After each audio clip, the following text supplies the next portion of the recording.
All right, welcome back to my channel. I want to talk a little bit about something very personal to me and something it's difficult to share.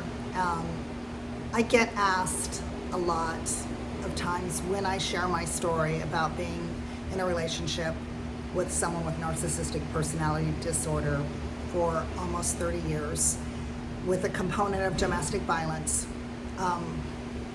Who broke up with who? Like when you say, well, I had this issue and I lost a lot and I went through this really painful litigation and separation, people are like, well, oh, so you broke up with him, or why is he so angry with you, or who broke up with who? And it's a question I reflect on, because to this day I'm still not really sure who broke up with who. So I'll share a little bit of the story of what happened, and it didn't happen instantly, but I'd say the breakup took place over about a 6-month period. So there was an incident of domestic violence where we had a couple people over at our house, and they had kids with them, and we were, the adults were sitting on a bed in one of the bedrooms. Myself and the two other parents, friends of ours, were sitting there, and my ex-husband came in. He saw us sitting there. He got very jealous. He heard us giggling and thought something was going on. I don't know what he thought was going on, because their children were in the next room, so I don't know quite what he thought. This was not a couple, like there was no reason to ever suspect that there was anything going on with this other couple and myself.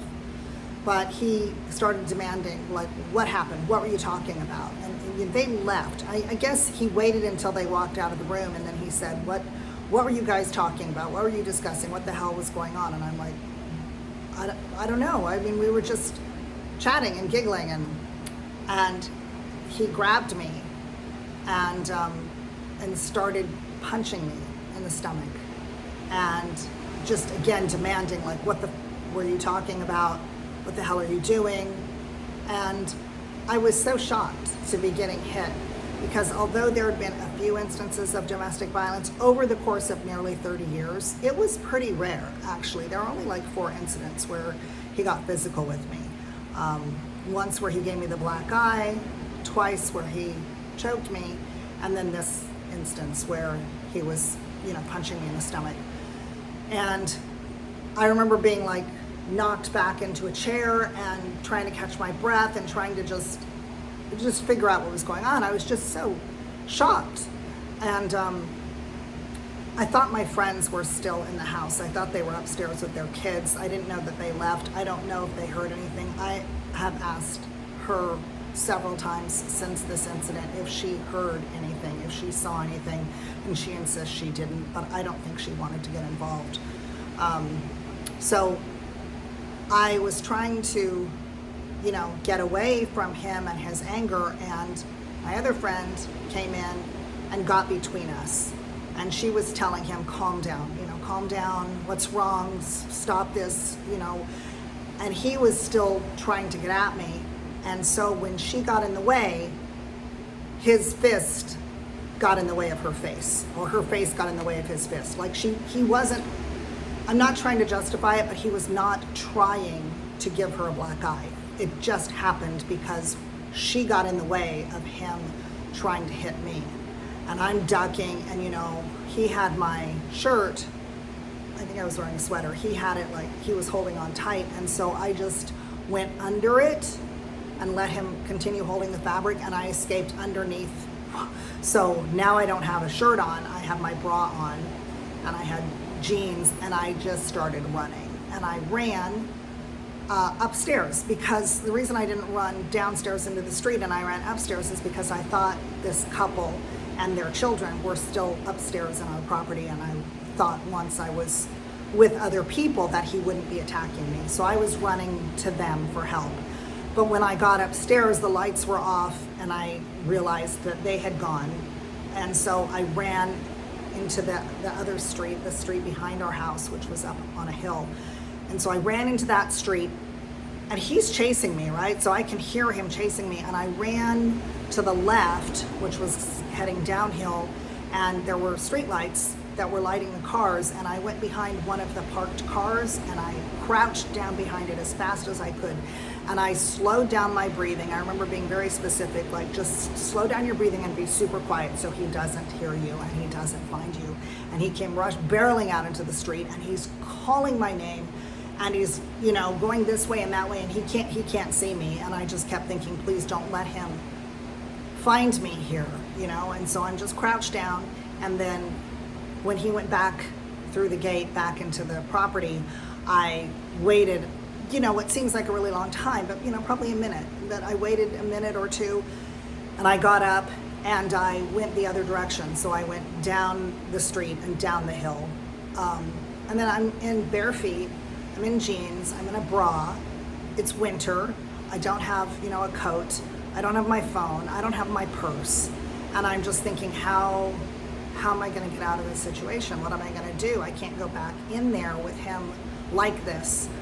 And luckily, my other friend came outside on the street below and she saw me walking. And so she came running over to me and she gave me her jacket, and then we were both outside. I mean, neither one of us felt safe going back inside, but she had her phone with her and she called an Uber and we got picked up, and we went somewhere else at that point. Now that was not the end.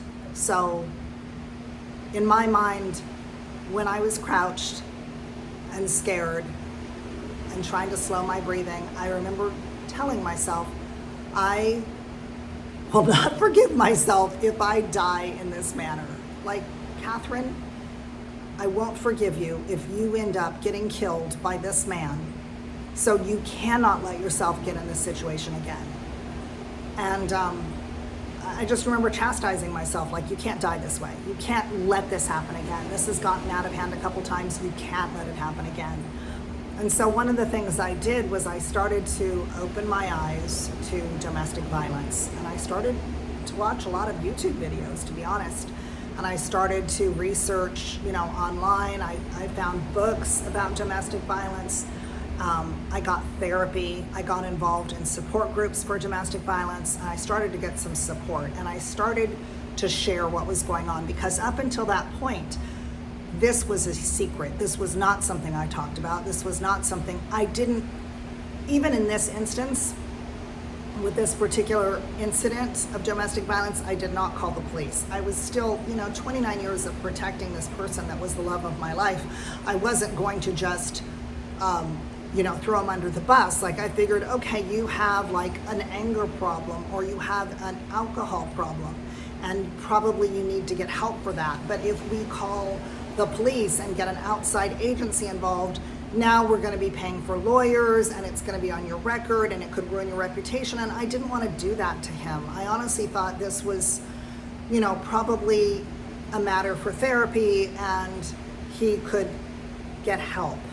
And I wanted to stand by him through that. So initially, for like the first month or so, we actually didn't live together. We stayed in separate houses, and he started going to domestic violence support, and I started going to domestic violence victim support groups, and again, sought out a lot of therapy, did a lot of introspection, started watching, and the more I became aware of narcissistic personality disorder and opened my eyes to what that involved, and realizing that that was going to be something very hard to solve or recover from, especially if the person involved doesn't seek recovery or change. It's very hard to change narcissistic personality disorder. So as that progressed, I still wanted the relationship to work, and I still thought it would work. I thought he would be really sorry, and I kind of kept waiting, like I kept thinking, oh, he's gonna come to the realization through his own therapy and his own support groups, he's gonna come to the realization that what he did to me was really bad, and that, it's really unforgivable, and he should be, begging me to take him back and to, accept his road to recovery. And he didn't do that. He didn't beg me for forgiveness. In fact, he said at one point, he said, you know, the men that I'm in this group with, most of them were court ordered to be in this group. He said, they, you know, you didn't really get hurt. Like, you don't even have a mark on you.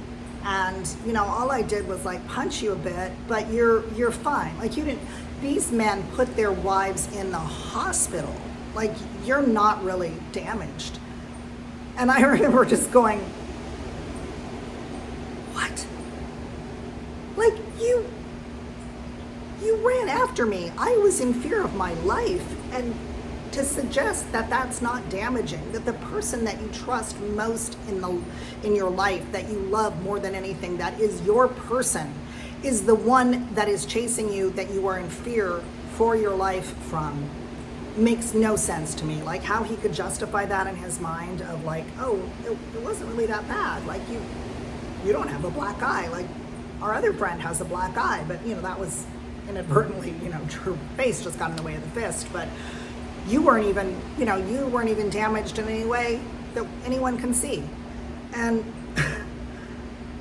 you know, but I still thought it would work out. Like, for probably 6 months, we were kind of in this dance of, you know, I thought, well, we're probably going to work this out. He's going to keep going through his therapy cycle. I'm going to keep, you know, working on myself. And we lived together, and I thought this will work itself out, because, you know, 29 years. I mean, 29 years of a life together, you know, businesses together, property together, you know, and a lot of people considered us like the perfect couple. Like, I was very much in love with him and enamored with him. He was very beautiful, and I was very attracted to him. We had a very passionate relationship, and when people see us together, they're like, that's who I want to be. I want to be cuddly and cute the way you guys are. Like, you guys are so in love. And we were so in love. But so there was an incident that finally broke us up. And again, if you're wondering who broke up with who, you know, that's still like up for debate. But the pattern changed. And so what happened is, over the course of those 29 years, there were many times that we would break up, and I would actually move out of wherever we lived, and I would pack my stuff and I would go live somewhere else, usually one of our other properties, because we were, you know, running some rentals. And so, you know, I had Airbnbs and other places I could go to. So I would not tell anyone. I would pack up. Nobody knew. His son didn't know. My son didn't know. My best friends didn't know. Nobody knew that I would secretly go live somewhere else for about 3 days, a week, 2 weeks at a time. And then he would call me and say, like, well, we need to talk. And usually it was my fault, you know, and so, you know, he would kind of like coax it out of me, like, well, you shouldn't have done that thing, that disrespected me. And I'd be like, yeah, you're right, I'm sorry. And we'd get back together. And because I never really told anyone, people didn't realize this was all going on behind the scenes, but we would break up, or he would break up with me, and then I would get asked back or invited back, and I would go back to living that way. Until it happened again. So maybe in 3 weeks it would happen again, maybe in 3 months. But, you know, I'd say there were times when I was probably moving out a couple times a year. And so what happened in 2018 is I was with my son, my adult son, and we were at a comedy event, which, you know, he was very controlling of how much time I could spend with him, but we had an agreed time each week that I would spend like up to 3 hours with him. And I was at this event, and my ex-husband started texting me and saying, you need to come home now. And I said, it hasn't even started. Like, I'm not coming home now. And I don't know what even set him off. I looked at the text, and I still can't tell you what set him off, but he decided in that moment I should be coming home now. And I said, no, I'm at this comedy thing. I'll come when it's over. And he said, if you don't come right now, don't bother. And so, you know, I took him very seriously, and I figured if he's telling me not to come, I better not go. I even said, like, can I just go and pick up my computer and my medication? And he's like, no, you have no right to disturb me. You're going to come in too late at night. I'm like, it's going to be like 10:30 at night. Can I just get my stuff? And he's like, nope, you have no right. And I went, okay. You know, I'm not going to poke the bear. You know, I've seen what he's capable of. So I'm like, okay, fine. I'll just take myself to one of my Airbnbs and I'll spend the night there. And I did. And in the morning he said, you may come back and pick up some of your things. So I went back to my home and I picked up, a few changes of clothes, my computer, my medication, my makeup, just a few things. And I decided at that point, I was pretty well sure at that point I was done. And I didn't want to keep repeating the cycle of moving out and then coming back. So, having had the domestic violence incident just, probably 6 months before, when he said, like, come back and get your stuff, I got my stuff. And I didn't confront him and say, like, it's really over this time. No, and still in the back of my mind, I thought, there's still a chance. Like, let's see what happens when I don't jump and just come back under his rules in the pattern that has been established for so many years. Let's see if I change the pattern, if he will kind of wake up and really want to do something to fix this relationship and the domestic violence issues that were going on now. And so I didn't go back. And after, a week or 2 weeks, he started to say, okay, well, I think you should come back now. I think we should talk about this. And I would just kind of play it off like, no, it's okay. I'm kind of taking some time for myself. It's kind of good to have some distance. But I wasn't saying, oh, we're breaking up. I was really playing it very, very casual. Like, I'm just taking a little time for myself. And so that went on. In my mind, that went on, maybe a month. And then I wrote him an email sort of explaining, like, listen, I still think we're together. I still think this is going to work. And I'm not sure where you stand on things, but I sent him an email just kind of pouring my heart out and really hoping, like, hey, can we fix this? Can we get the therapy we need and make the adjustments we need? And I was really surprised when he wrote me back a week later. It took like a week to get a response. He was so angry, and he basically was like, it's a relief to have you out of my life. I'm glad it's over. And so then I went, oh, okay, so now it's clear to me this really is over. Within, I think, a couple weeks of that email, he had changed his will, he had changed his trust, he had written me off and out of his life very quickly after that. And I was, honestly, it took me months to figure out that, that we were gonna have to, end up going through litigation and fights, because I really thought we can just go to mediation, or we can work things out. There's no reason we have to be enemies. There's no reasons we have to hurt each other. And it was very sad that it ended up as bad as it did. I had no idea that that's what I was embarking on, or maybe I did. But so does that answer your question? I don't know. Who broke up with who?